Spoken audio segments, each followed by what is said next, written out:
What a go. Okay, so if you like Jamaican patties, right? Today we're gonna make, oh no. If you like patty and cocoa bread, right? Today I'm gonna make one of Jamaica's oldest dish, right? That no one talks about. This is the cocoa bread with the meat inside.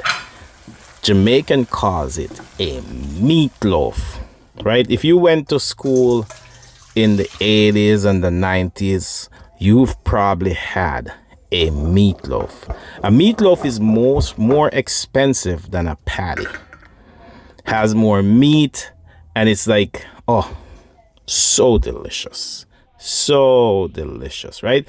So today we're gonna make the meatloaf, right? That's the cocoa bread with the meat inside, but I'm gonna go extra. I'm gonna add a little cheese inside that bad boy, right? So the first thing you want to do is you want to make a cocoa bread, right? You need 3 cups of flour, 2 packets of active yeast, 3/4 cup of warm milk, 1/4 cup of water, and What are you making? 3 tablespoons of sugar. That's for your cocoa bread. For your meat, you need ground beef, We can even some green seasoning, right? Ground beef, green seasoning, dry rub. Dry rub, usually we use Jamaican spice, we use onion powder, garlic powder, right? After you make your dough, you want to make sure your dough is proofed twice. Then you want to roll it, right? You want to roll it thin, and then you want to stuff it with that delicious grounded beef that we cooked, right?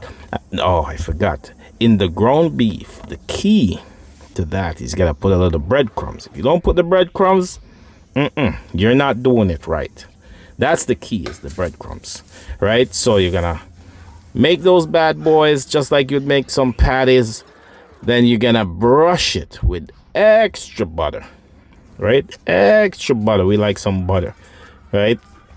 Then you're gonna bake it until it's golden brown and the meat is running out the side and the cheese is falling all over the place, and that's how you know.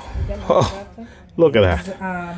That's how you know you've got it.